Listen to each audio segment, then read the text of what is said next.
Hello, I'm here, McDonald's End, Church Street on this very busy, noisy bank holiday Monday. It really is a busy day. There's one of them balls where you punch, hard hitters, is it called?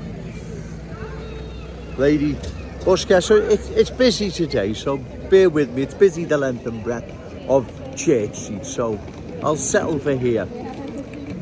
You see, the good people of Liverpool, you have to remember, if you want your community to maintain its unique Scouse status, character and identity,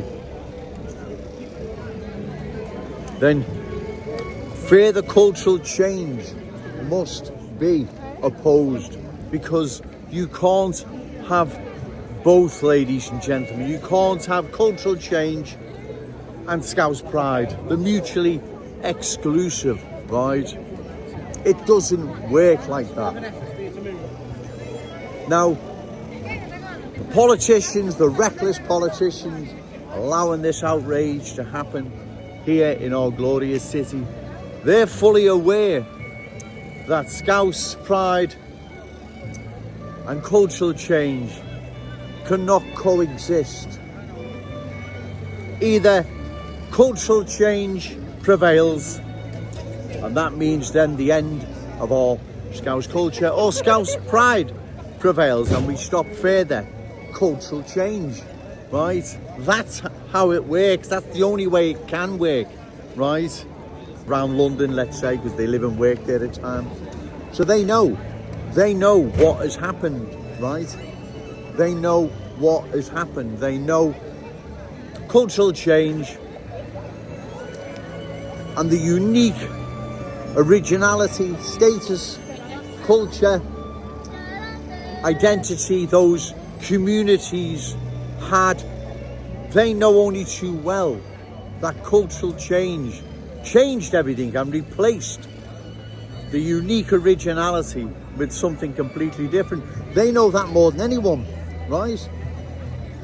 So they know that further cultural change and Scouse pride are mutually exclusive. Only one eventually, long term, will prevail, right? Only one long term can prevail, right? Because there are odds with each other. So to keep our city and maintain its unique Scouse status, identity, character, we must all oppose further cultural change, ladies and gentlemen, because if we don't, like I've said, long term, we will lose our unique Scouse status, character, traditions and cultural identity. You can't have both, right? They're mutually exclusive. Right, you have to excuse me, it's getting really, really busy.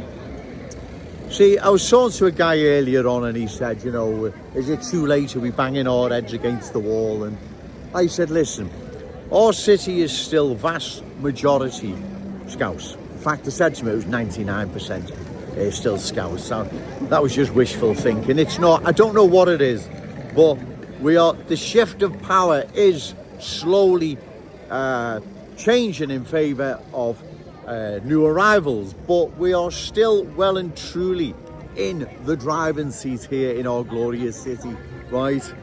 New arrivals are nowhere near surpassing Scouse numbers yet in our glorious city, in our cherished city centre, right? We are still vastly in the majority, not 99%, but we still are in the majority.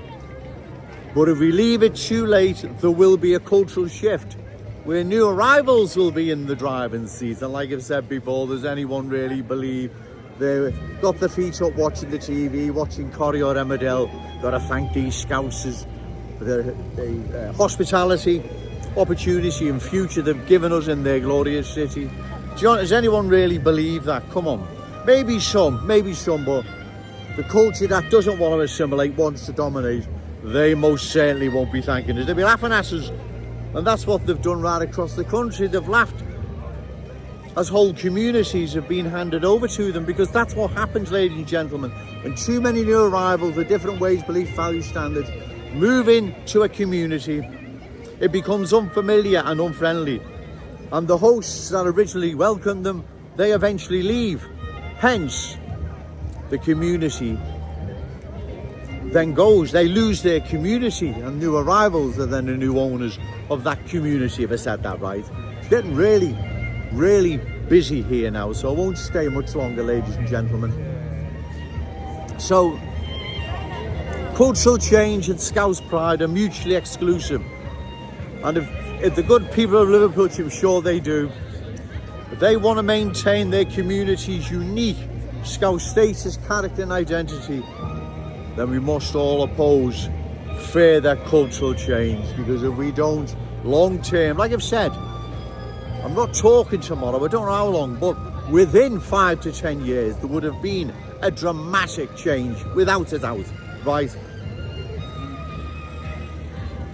How big a change that would be in the sense of a cultural shift where we start losing the dominance that we have now, I don't know, right? All I do know is that if it continues long term, however long that may be, we will lose our unique Scouse character, traditions and cultural identity.